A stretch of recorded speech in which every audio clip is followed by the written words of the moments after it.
Okay, so today I have this Logic LOG37LW782 LCD TV Vestel set, based off of an older chassis, as you can see.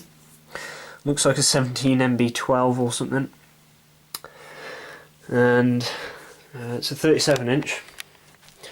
And the failure today is an intermittent fault. Basically the TV, you'd turn it on and at random it will just cut off, and you'll either get no standby or you'll just get a flashing standby LED. So the most common failure on these is the power supply. Basically cheap generic power supply. So let's take the back off and have a look inside and see if we can see anything obviously wrong. This is the inside of this TV and you'll notice it's very clean, and the reason is because I had the back off this the other day, and when the customer first dropped it off to me, and they decided that they didn't want me to repair it, so I put the back on after cleaning it, and I've gave them £40 for this TV, which isn't that bad.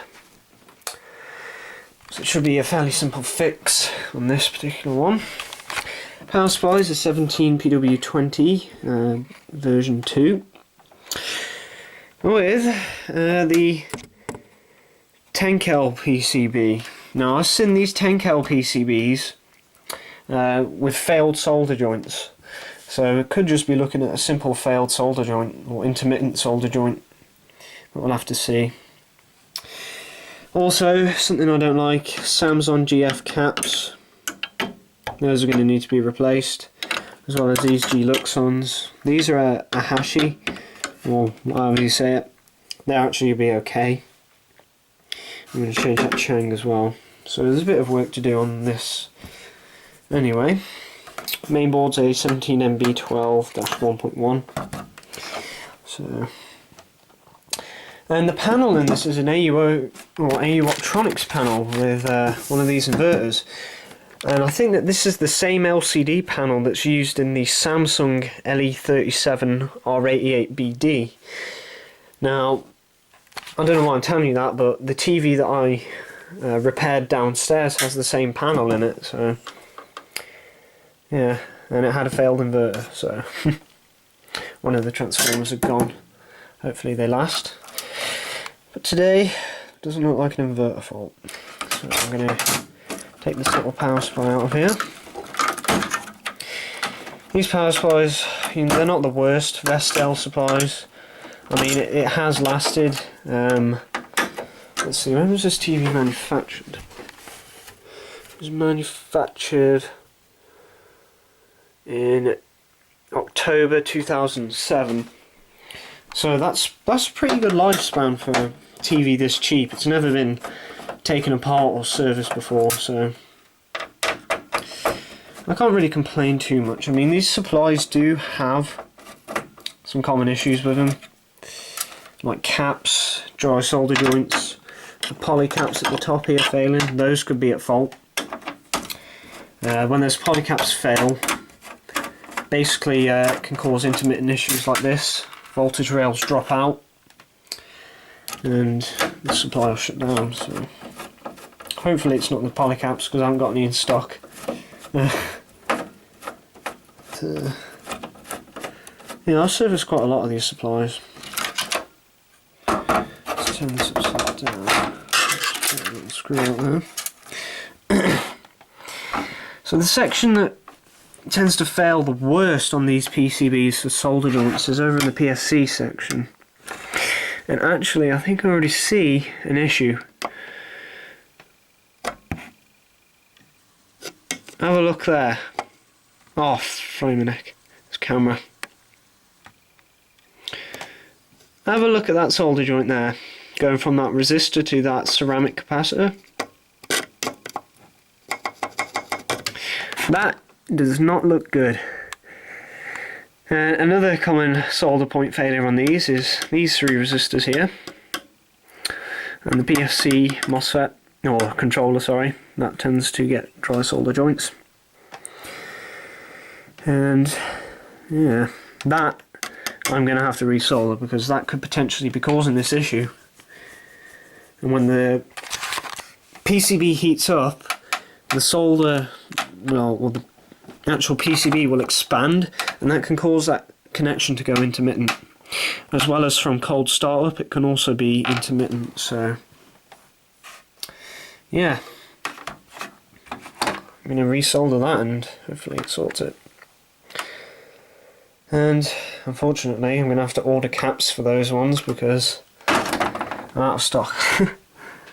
Well, I'll see if I can sort something. Yeah, hopefully it's just a simple failed solder joint. I'm going to check those polycaps as well because they are prone to failure in these power supplies. So let's crack on. I'm nearly done with this power supply, recapped it, and I've corrected all the solder joints. That IC there I've resoldered, and that nasty joint there I've also gone over, and several other solder joints. So I'm checking the polycaps now out of circuit, and my digital multimeter has a very small capacitance tester on it, which can test up to 20 microfarads apparently. It's a bit less than that I think, but I'm going to set the camera up and I'm going to test these polycaps.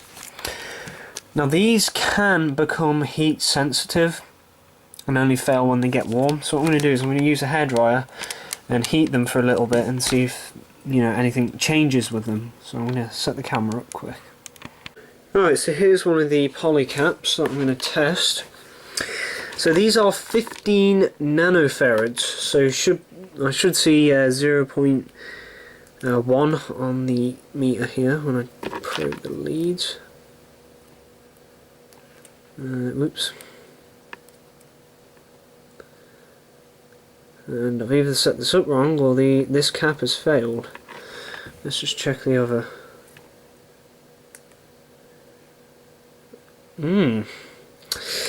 So this one cap does not appear to be giving a reading. No. So this one polycap is actually dead. It's not giving a reading.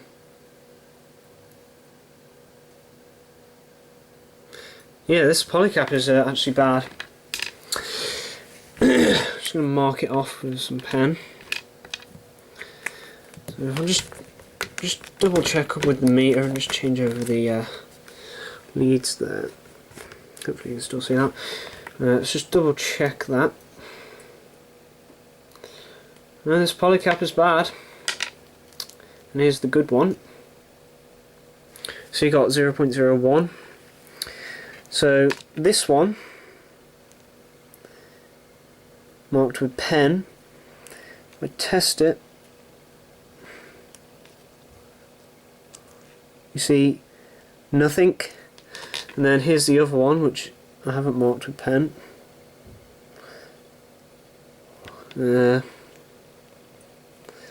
Is actually giving 0.1. So this looks like a polycap failure, which is pretty common on these boards. So I'm going to have to replace this polycap. Zoom out there. So this polycap is bad, and let's see the ratings. This is a 15 NF, 630 volt. So that's going to need to be replaced. And I'm going to see if I can find any of these anywhere, so I'll get back to you. Right, so I found another polycap, and what I really should replace these with brand new polycaps, but the only ones I can find are from Germany, and they're going to take a while to get posted. So what I'll do is I'll stick this in for now, and I'll order some today from Germany, and then when they arrive, I'll have them on hand. So yeah, but you can actually see with this polycap, it's actually bulging slightly. I'll contrast it between that one and that one, you can see that the casing is actually pushing up slightly. And on the back, there's like an indentation popping up. And this cap measures fine, so I'm going to put these two back in. We're going to try the TV, so do that now. Okay, so I've got the power supply back in the TV. Just a quick look. There's a bit of a mix of caps because I am short. I need to order. Got my initial on the supply, so we're in standby. And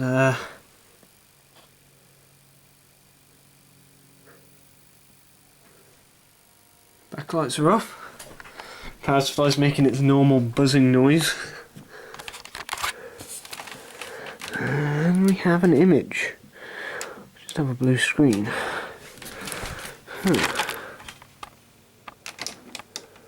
Try. There we are. Awesome. What I'm going to do now, I'm going to test it, put it on its stand, put the cover on. I'm going to test it and see if it faults out, and if it does, I'll let you know. And if it doesn't, then I'll conclude the video. So I'm going to be testing it for quite a while because these ones are quite intermittent and the failure can occur at random basically.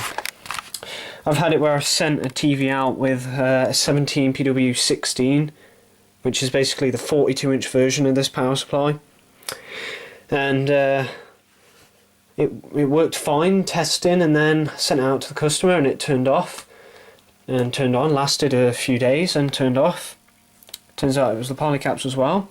So it's a pretty consistent failure on these polycaps going, but and the electrolytics and solder joints, but they're not too awful bad in my opinion. But let's see how this one goes, so I'll get back to you. So the PFC is all up and working, so that's a good thing. 390 volts, that's spot on, so PFC is all good. So I've been testing the TV for about 18 hours and it hasn't gone off once, so pretty much safe to say it's fixed. So I'm not sure if it was the polycap failure or if it was that crappy solder joint, or it could have been a mix of both, you never know with Vestel.